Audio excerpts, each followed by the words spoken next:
यह समय था 3102 ईस्वी पूर्व का, जब महाभारत का युद्ध खत्म हुए पूरे 36 वर्ष बीत चुके थे। आज से लगभग 5100 साल पहले पांडवों के तीर्थ यात्रा पर जाने व अपने अस्त्रों को त्यागने से पहले का समय, जब हो रहा था महाविनाश का आगमन और डूबने वाली थी भगवान श्री कृष्ण की नगरी द्वारिका। माता गांधारी का श्राप अब अपने वास्तविक स्वरूप में आना शुरू हो चुका था। द्वारिका में प्रतिदिन आंधी चलने लगी थी। चूहे इतने बढ़ गए थे कि मार्गों पर मनुष्यों से ज्यादा दिखाई देते थे। वे रात में सोते हुए मनुष्यों के बाल व नाखून कुतर कर खा जाया करते थे।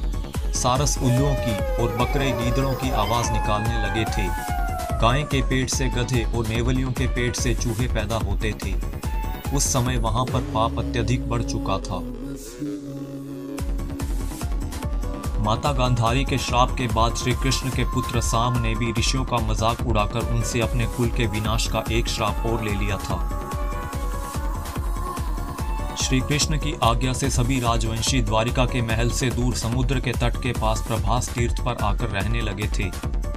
द्वारिका में जितने भी राजवंशी, अंधक वंशी, भोज, शेनी और वृष्णि वंश के वीर थे, श्राप के प्रभाव से वे सभी आपस में लड़कर मरने लगे। सात्विक और श्री कृष्ण के पुत्र प्रद्युम्न की भी अंधक वंशियों ने हत्या कर दी थी।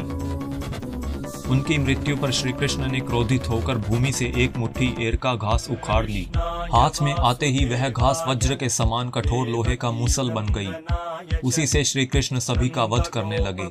ऐसा इसीलिए हुआ क्योंकि ऋषियों ने साम को मूसल द्वारा ही उसके कुल के विनाश का श्राप दिया था। जो कोई भी वह घास उखाड़ता वह मूसल में बदल जाती और उनके एक ही प्रहार से प्राण निकल जाते थे। यदुवंशी भी आपस में लड़ते हुए मरने लगे। अंत में केवल श्री कृष्ण के सारथी दारुकी शेष बचे।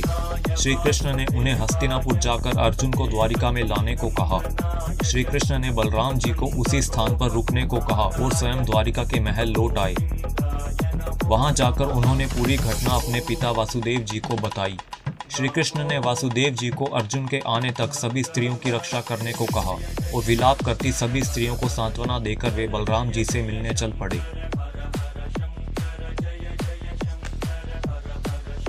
वहां जाकर श्री कृष्ण ने देखा कि बलराम जी समाधि में लीन हैं। देखते ही देखते उनके मुख से एक सफेद रंग का बड़ा सर्प निकला और समुद्र की ओर चल पड़ा। उस सांप के हजारों मस्तक थे। बलराम जी द्वारा देह त्यागने के बाद श्री कृष्ण वहीं के सूने वन में विचार करते हुए घूमने लगे और देह त्यागने के लिए झाड़ियों के पीछे एक वृक्ष के नीचे महायोग की अवस्था में लेट गए।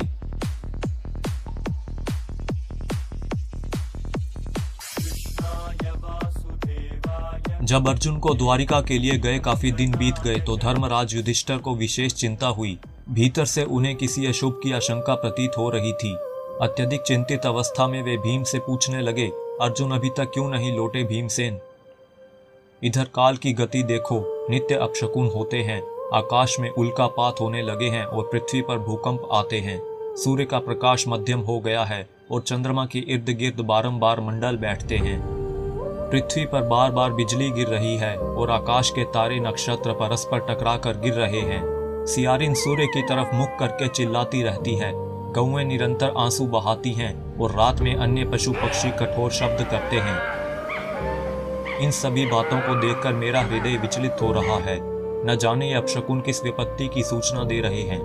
क्या भगवान श्री कृष्ण इस लोक को छोड़कर चले गए हैं या अन्य कोई दुखदायी घटना घटने वाली है?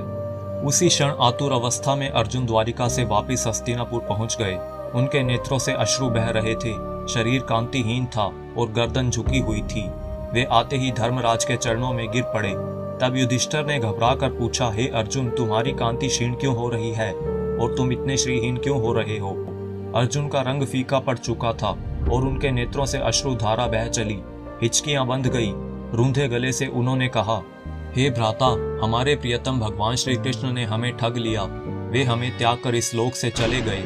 जिनकी कृपा से मेरे परम पराक्रम के सामने देवता भी सिर नहीं उठाते थे, मेरे उस पराक्रम को भी वे अपने साथ ले गए। मैं द्वारिका से समस्त स्त्रियों व बचे हुए यदुवंशियों को हस्तिनापुर ला रहा था, किंतु मार्ग में थोड़े से भीलों ने मुझे एक निर्बल की भांति परास्त कर दिया। मैं उनकी रक्षा नहीं कर सका। जिस अर्जुन ने कभी अपने जीवन में शत्रुओं से मुंह की नहीं खाई थी, वही आज कायरों की भांति भीलों से पराजित हो गया। वे भील सभी को लूट ले गए और मैं निहत्थे की भांति खड़ा देखता रह गया। अर्जुन के मुख से भगवान श्री कृष्ण के स्वधाम गमन और संपूर्ण यदुवंशियों के नाश का समाचार सुनकर धर्मराज युधिष्ठिर ने तुरंत अपना कर्तव्य निश्चित कर लिया। उन्होंने महापराक्रमी पौत्र परीक्षित को संपूर्ण जम्बू द्वीप का राज्य देकर हस्तिनापुर में उनका राज्याभिषेक किया और शूरसेन देश का राजा बनाकर मथुरापुरी में अनिरुद्ध के पुत्र वज्र का राज तिलक किया। उसके बाद पांचों पांडव द्रौपदी को साथ लेकर मोक्ष प्राप्ति के मार्ग पर चल पड़े। महाभारत में उल्लिखित 18 पर्वों में से एक है महाप्रस्थानी का पर्व, जिसमें पांडवों की महान यात्रा का उल्लेख मिलता है। भगवान श्री कृष्ण के देह त्याग के बाद पांडवों का भौतिक जीवन से मोह उठ चुका था। स्वर्गारोहिणी से पहले वे समस्त भारत में तीर्थ यात्रा के लिए चले थे। जब वे दक्षिण की ओर पहुंचे तो एक नदी के किनारे अग्निदेव प्रकट हुए और उन्होंने अर्जुन से कहा कि वे अपने धनुष को उन्हें सौंप दे।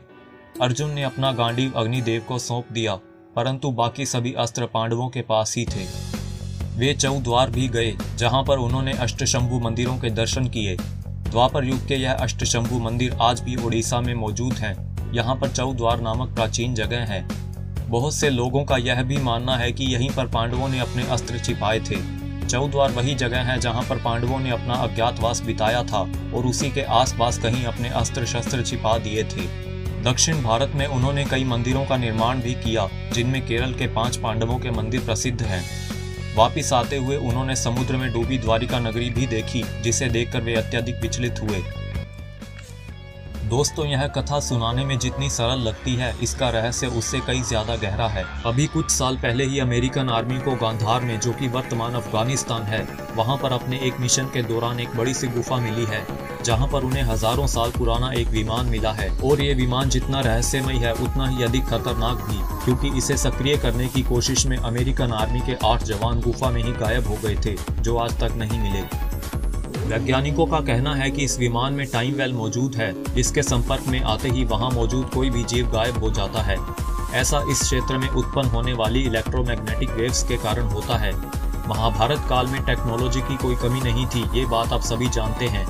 वैमानिक शास्त्र में गोधा नामक विमान का वर्णन आता है, जो कि गायब हो जाया करता था। उस समय साउंडलेस विमान उड़ा करते थे।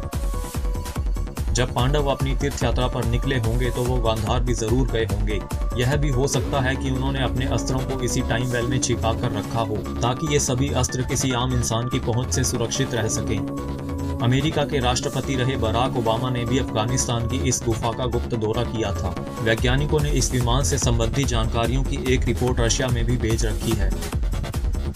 पांडव नृत्य देवभूमि उत्तराखंड का एक पारंपरिक लोक नृत्य है। पांडवगण अपने वनवास और स्वर्गारोहण के समय यहाँ पर आए थे।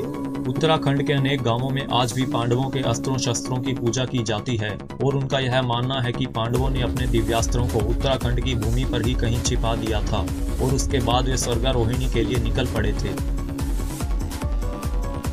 पाताल भुवनेश्वर की गुफा भी इसी का एक उदाहरण है, जहाँ पर पांडवों ने भगवान शिव के दर्शन किए थे। समस्त भारतवर्ष की यात्रा करने के बाद ही वे हिमालय की गोद में गए थे, जहां पर उन्हें मेरू पर्वत के दर्शन भी हुए और उस पर्वत के पार उन्हें स्वर्ग जाने का रास्ता भी मिल गया। दोस्तों, आपका क्या मानना है कि भारतवर्ष के किस स्थान पर प्राचीन अस्त्र सुरक्षित होंगे? कमेंट्स में जरूर बताएं। और अगर आपको वीडियो अच्छी लगी हो तो इसे लाइक जरूर करें और चैनल को सब्सक्राइब करने के साथ साथ नोटिफिकेशन बेल पर भी जरूर प्रेस कर दें, ताकि आपको आगे आने वाली वीडियोस की जानकारी समय पर मिलती रहे।